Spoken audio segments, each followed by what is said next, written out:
Will Hammond led Texas Tech past top 25 opponent Utah on the road, and now we have a favorite to win the Big 12 championship. What's up, kinfolk? It's RJ Young. I am not on a step mill. If this is your first time watching, adapt and respond. Thank you for joining us here. We talk college football year-round. If you're into that, go ahead and hit that subscribe button, like this video, and answer the question in the comments below. Did you expect Texas Tech to beat Utah with the backup quarterback in? Because I'm certain that there is a certain kind of Texas Tech fan, certain like for the third time, that absolutely thought this was going to happen. What had happened was Tech led this game by just a single score going into halftime. It's very tight. 5 turnovers in the first half alone. 2 forced fumbles from the linebackers at Texas Tech, which played lights out. Really outstanding game from Jacob Rodriguez and Ben Roberts.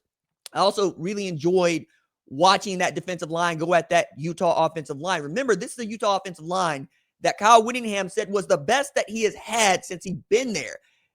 And Texas Tech said, bet. We'll see about that. David Bailey, Romello Height, and them went after Utah and really stopped what I thought was a fringe Heisman candidate in Devin Dampier from doing much of anything. But the turning point in the game came when Behren Morton got knocked out in the third quarter. It was not a targeting hit, but you could see his head got snapped back, and it was the second hard hit that he had taken during the game. But you're losing a guy that had thrown for an average of 464 yards per game, led the nation with that statistic, and thrown 11 passing TDs. So when he went out, what was going to occur, we thought, was Utah was going to march all the way back in what was a 2-score game and try to take control at Rice-Eccles, which is the loudest stadium in the Big 12 and the 18th loudest in the country. And Texas Tech said, nah, we got this kid, Will Hammond, who's absolutely a dude. He began the game 12 of 15 for 148 yards with a TD, but more importantly, he got the run game going. His first 8 rushes were 61 yards, and that led to a back-breaking touchdown from Cameron Dickey, where he took 24 yards to the house for his second TD after breaking 3 tackles on the way to making this, really putting the dagger into Utah and their chances of winning that football game. Now we got to talk about a QB controversy at Texas Tech, which I think is welcome for them because that means you got not one, but 2 guys that can play for you.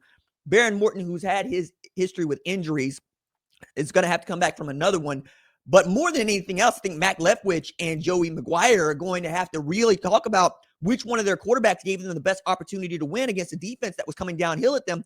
And it was the guy who threw for 3,900 yards and rushed for 1,000 yards in 2023 as a senior in Texas. Now, I didn't know that Will Hammond had it like that, but when number 15 came in, you could see he was throwing darts.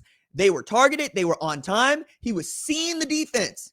He understood what his matchups were, and he was hitting them, and he was able to get himself out of trouble.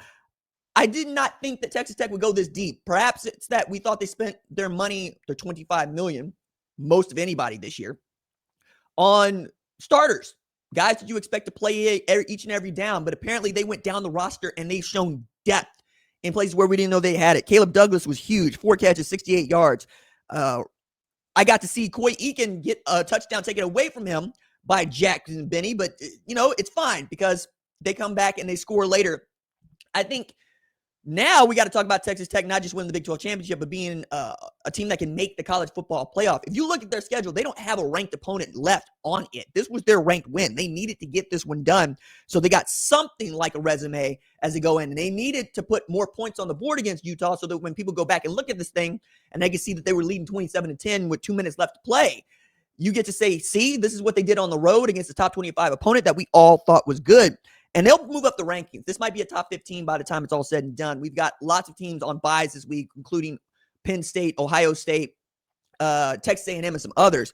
But what I've seen from them, I think the only game left for them to prove that they can actually go beat somebody, for me at least, is the next one they play at Houston. I think Connor Wigman and Willie Fritz have a good thing going on down there. But you would expect a team as talented as Texas Tech, as much as they spent on Texas Tech, to go and win that kind of game. And Joey McGuire, who is Texas high school football coach and royalty, understands what it means to win at that place. And he's getting the backing that they've always wanted from Cody Campbell, who's even giving commercials about changing federal legislation so that you can make more money in revenue share. They went all in on the portal, and this was their first big win where they get to show this. They played other games, obviously. They beat Arkansas Pine Bluff 67-7. They beat Kent State 62-14. Kent State, who's running the gauntlet this year. They got to play Florida State this week. They'll play Oklahoma next week. They're trying to make some money to get back into the swing of things. And then they beat up on Oregon State 45-14, which will be a 1-to-1 comparison today with Oregon, just to see what Oregon can do. And then we'll get to say, this is what Texas Tech did against Oregon State. This is what Oregon did against Oregon State, and maybe get a comparison going there, which is what you want if you are Texas Tech. But this win at Utah against an undefeated Utah, a program that we thought was very much on its way back, given what Devin Dampier and Jason Beckett meant to the offense and being able to run the ball for 290 yards, that is going to be the thing that Texas Tech fans take home with them. It's not necessarily that Will Hammond is a dude, because he is. I mean, the game was 33-10 and getting out of hand there at the end. I mean, I did not expect the dude to come in the second half of the third quarter and still amass more than 220 all-purpose yards, but that's just what he's been able to do. I think the defense for Texas Tech is the thing you sing praises about. They were holding Utah to 4 of 14 on third down, 0 for 2 on fourth down, which basically is 2 other turnovers that you got from them, while they turned the ball over 4 friggin' times. So that's 6 turnovers if you include the turnover on downs, and I generally do. And a program that had rushed for 290 yards against other opponents, you held to 73 total yards rushing. That's not too shabby. You also stopped Devin Dampier from doing much of anything in the passing game. He seemed like he caught a couple of strays out there, if you will, but 25 of 38 for 168 is 4.3 yards per attempt, and he threw the 2 interceptions.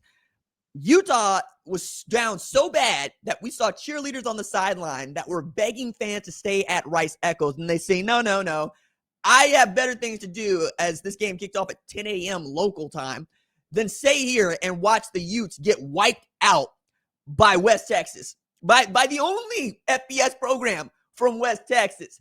And I understand if you feel some kind of way about this, but this has been a time coming for the folks to be throwing tortillas on the football field. This has been a time coming for Joey McGuire, who's got a swagger about him, a charisma about him, who has never met a person that he can't make smile or come to an agreement with.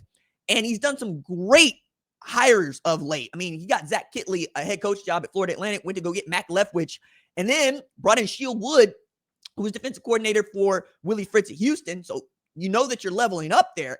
And then you gave them the purse to go pursue players. And even when you lose what we think is your best player on offense, not at quarterback, in Quentin Joyner, you're able to come back with a guy like Cameron Dickey, who has been playing outstanding football as a starting tailback at Texas Tech. Once again, showing that they not just pay for starters, but pay for depth. This is yet another game where I get to see Cameron Dickey go off. He didn't do much against Kent State, but he had 13 for 90 against Arkansas Pine Bluff. And I was like, okay, that's pretty good. We'll see where it goes from there.